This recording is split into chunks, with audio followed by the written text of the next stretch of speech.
안녕하세요. 저는 항암 치료를 위주로 암 환자분들을 진료하고 있는 종양내과 의사입니다. 평소 진료 시간에 쫓겨 여유 있게 이야기 나누고 충분한 시간을 들여 설명드리지 못하는 아쉬움을 이곳에서 조금씩 풀어내 보려고 합니다.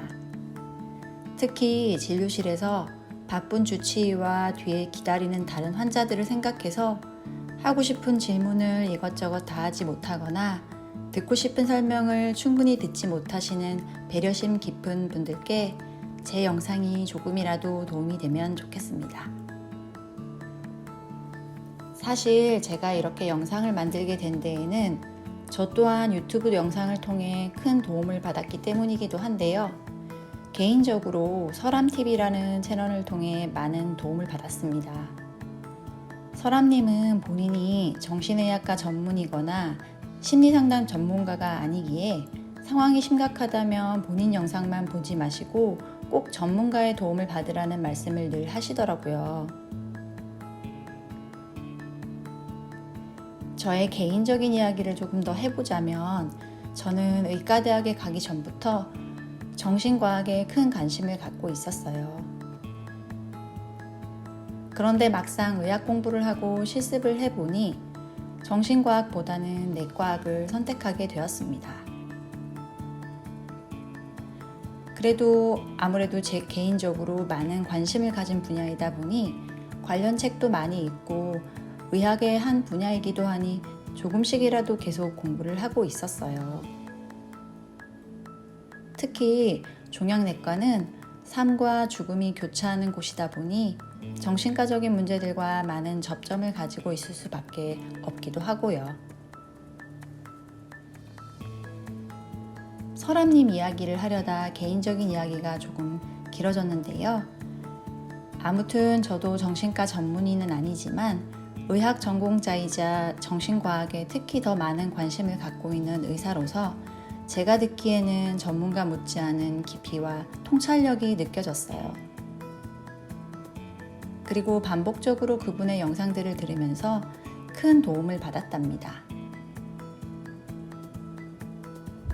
그러면서 나는 항암 치료 전문가이니까 그 누군가에게 내가 들려드리는 이야기들이 정말 도움이 될 수도 있겠구나 하는 생각이 들기 시작했어요.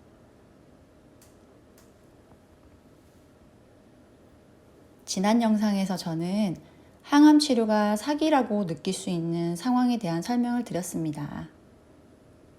같은 항암제를 같은 병에 쓰더라도 그 치료 성적은 1등부터 50등까지 개인차가 있을 수밖에 없고 항암제가 승인받고 사용되는 기준은 50등 중에 중간인 25등의 성적이라고 말씀드렸죠.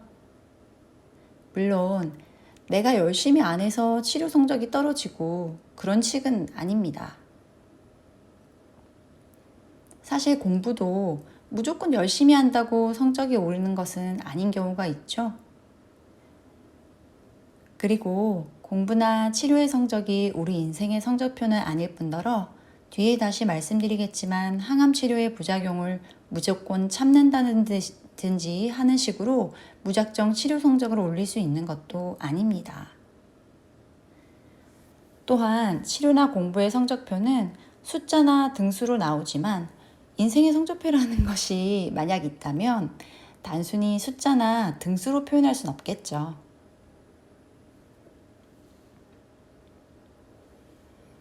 항암 치료의 성적이라고 하면 보통 암이 얼마나 줄어들었나, 얼마나 더 오래 살았나 하는 것을 숫자로 표시하는 것이겠지만 요즘에는 항암제의 독성이나 실제 환자의 증상이 좋아지는 현상 등을 포함하는 삶의 질이라는 지표도 점점 관심의 대상이 되고 있습니다. 항암제를 투여하고 난 후 암 사이즈가 줄었어요 하는데 환자는 치료받기 전보다 죽을 것 같은 고통에 시달린다면 어떨까요? 극단적으로 말해서 수술은 정말 잘 되었는데, 즉 완벽하게 암을 제거해냈는데 환자는 고통스러운 합병증과 후유증에 시달리다가 원래의 병으로 인해 죽을 시기보다 조금 더 오래 살고 죽었다면요.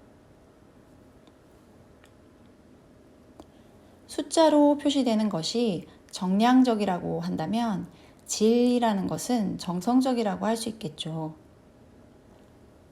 공부나 치료의 성적 또한 우리가 객관적으로 알 수 있는 점수나 등수는 정량적인 요소이고, 실제 공부를 해서 얻은 어떤 것에 대한 이해의 깊이나 숫자로 표현하기 어려운 환자가 치료로 인해 받은 이득 같은 것은 정성적인 요소라고 할 수 있겠죠.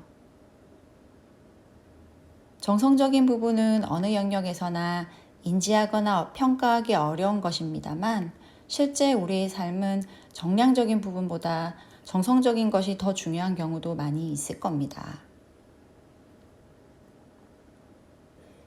그러고 보니 며칠 전에도 80대 환자분과 침상 생활을 하며 거동이 불가한 환자분의 보호자와 함께 사계암에 대한 항암 치료를 계속하는 것이 과연 맞는 방향인가에 대해 정해진 답이 없는 의논을 한 적이 있네요.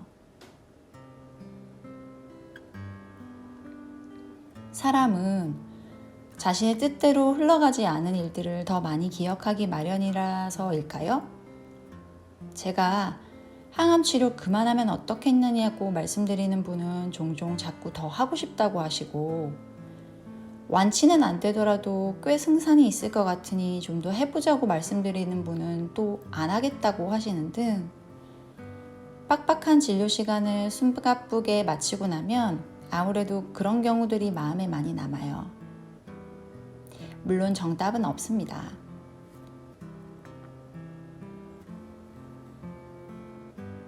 제가 앞 영상에서 부작용이 없는 약이나 의료 행위는 없고, 해당이 되는 병의 위험이 치료의 위험보다 크면 그 부작용을 감수하고 하는 거라 말씀드렸는데요. 사실 이게 무슨 방정식처럼 정답이나 숫자가 개개인마다 딱 계산되는 것이 아니라 참 어려운 부분이죠. 병의 위험과 치료의 위험이 몇 대 몇 이렇게 딱 측정된다면 인간 의사보다 인공지능 의사가 더 유능할 수밖에 없겠죠.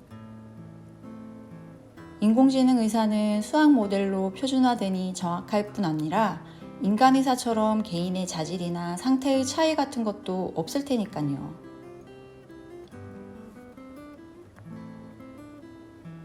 그런데 사람은 몸과 마음이 분리되어 있는 존재도 아니고, 가족관계나 재정상태, 또 같은 나이라 해도 서로 다른 체력을 갖고 있기도 하고, 기존에 갖고 있는 다른 질병 등 고려해야 할 변수가 너무 많습니다. 실제로 마음의 병 때문에 암 치료가 안 되는 경우도 있어요. 꼭 정신과 진단명이 있는 환자들을 이야기하는 것이 아닙니다. 수술을 하면 나을 수 있는 상태였는데 본인의 두려움이나 병적이고 학대적인 가족 관계 때문에 수술을 거부하다가 사기암으로 진행되어 그제서야 항암 치료를 받게 되는 경우도 있고, 그마저도 받을 수 없는 말기 상태로 오시는 경우도 실제 있더라고요.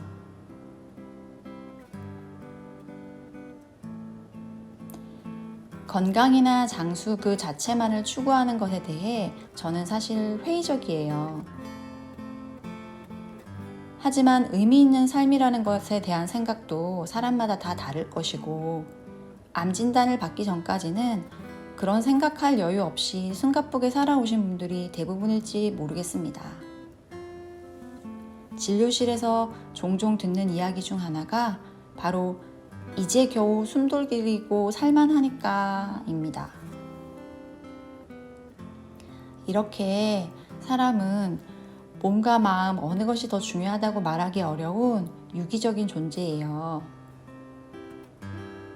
그래서 암 진단을 받고는 내 지나온 인생이 갑자기 다 뒤돌아 덮쳐오는 것 같기도 하고, 그냥 그 모든 것에 너무 압도될 것 같으니까 나는 무조건 살겠다, 생존 그 자체에 더 집착하게 되는 분도 계시는 것 같고 그렇습니다.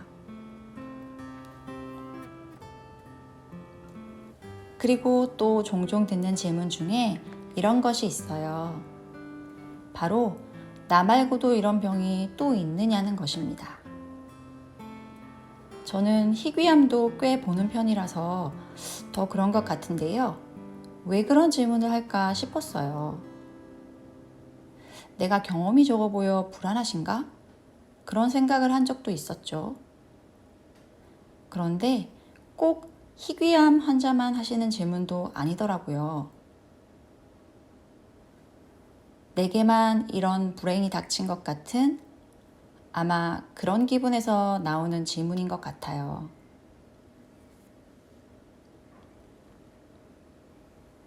우리나라 사망 통계상 사망 원인 1위가 10대부터 30대까지는 자살이고요. 40대 이후로는 압도적으로 암입니다. 2위인 심혈관 질환과도 아주 큰 차이를 가지는 압도적인 숫자예요. 저조차도 특별한 일 없으면 나도 암으로 죽겠지 하고 생각할 정도입니다. 물론 소아나 청소년들도 암에 걸리는 마음 아픈 일들이 생기지만 어찌 보면 우리는 이미 자살 생존자들일지도 몰라요. 암의 종류나 병기, 쓸 수 있는 약이나 원래의 몸이나 마음 상태에 따라 최선의 방향이란 건 조금씩 다를 수 있겠지만 암 생존율도 과거에 비해 많이 좋아졌습니다. 우리는 누가 오래 사는지 오래 살기 대회에 나온 건 아니잖아요. 최선의 방향이라는 건 정답이 없기에 선택하기 쉬운 길은 아니지만 그래서 그 과정 자체가 더 의미 있고 소중한 것이 아닐까 싶어요. 항암 치료를 선택하고 해 나가는 과정 또한 여러분의 인생에 있어 고통스럽지만 귀한 경험이 될 수 있다면 좋겠습니다. 그렇지만 혹시 항암 치료로 인한 부작용을 너무 참으려고 하시는 분이 계신다면 절대 그러지 마십시오. 항암제의 독성은 크게 피검사에서 나타나는 것과 환자의 자각 증상으로 나타나는 것 두 가지로 나누어서 생각할 수 있습니다. 피검사에서 나타나는 부작용은 주치의가 확인하고 항암제의 용량이나 주기를 조절하거나 추가 처방을 하겠죠. 하지만 환자의 증상은 본인이 이야기를 하지 않으면 알 수가 없습니다. 아무리 미리 약에 대한 설명을 들었다 하더라도 실제로는 처음 겪는 상황에 어떤 증상이 진짜 문제적인 상황인지 잘 모르시니까 어떤 때는 중요하지 않은 것을 계속 이야기하려 하고 정작 중요한 것은 이야기하지 않는 경우도 있어요. 가끔은 증상의 불편함보다 이 증상이 뭔가 큰 문제의 징조는 아닐지 하는 본인의 불안감이 더 심한 경우도 있죠. 제 경험상 환자들마다 큰 의미 없고 가벼운 증상도 불안한 마음에 과도한 걱정을 하시는 분도 계시고 나는 불굴의 의지와 정신력으로 아무리 고통스러워도 참겠다 하는 마음으로 심각하거나 주의를 기울여야 할 부작용까지도 이야기하지 않으려는 분도 계시는 것 같았어요. 아마 몇 차례 경험을 하면서 주치의와 대화를 해보면 스스로도 아시게 될 겁니다. 미리 설명을 들었다고 해서 그 부작용을 모두 기억할 수도 없을 뿐더러 그런 부작용에 대한 설명을 계속 상기하면 마음만 더 힘들 수도 있어요. 보통 가장 흔하다고 하는 부작용에 대해서는 그런 게 있을 수 있다고 했지? 하고 원래 그럴 수 있다고 했다는 것만으로도 마음에 어느 정도 안심이 되는 경우도 있겠지만 그 모든 부작용이 실제로 내게 다 일어날 것도 아니고 확률적인 것일 뿐이라 결국 경험을 통해 피드백을 얻는 수밖에 없거든요.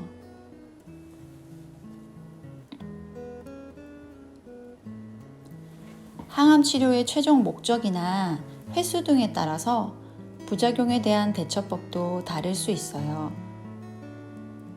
사실 모든 약물 부작용 대처의 기본은 약물 중단이죠.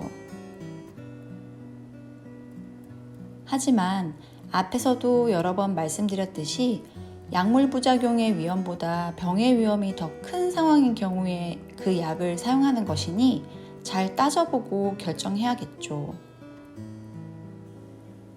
만약 부작용의 위험이 병의 위험보다 크다면 중단하는 것이 맞는 경우도 있습니다. 중단까진 아니고 용량을 줄인다든지 투여 주기를 늦추는 방법도 있어요.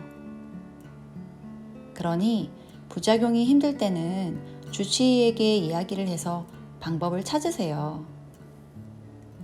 계속 참아보겠다고 이야기하지 않거나 그냥 더 이상 병원에 가지 않거나 그러지 마시고요. 또한 맹목적인 두려움에 무조건 항암 치료를 거부하지는 마셨으면 좋겠어요. 앞에서 말씀드렸듯이 우리는 이미 자살 생존자들입니다.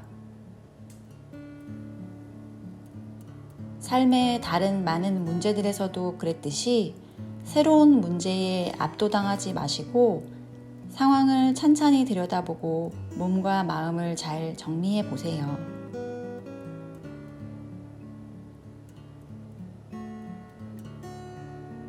여러분의 영혼과 육신의 안녕을 바랍니다.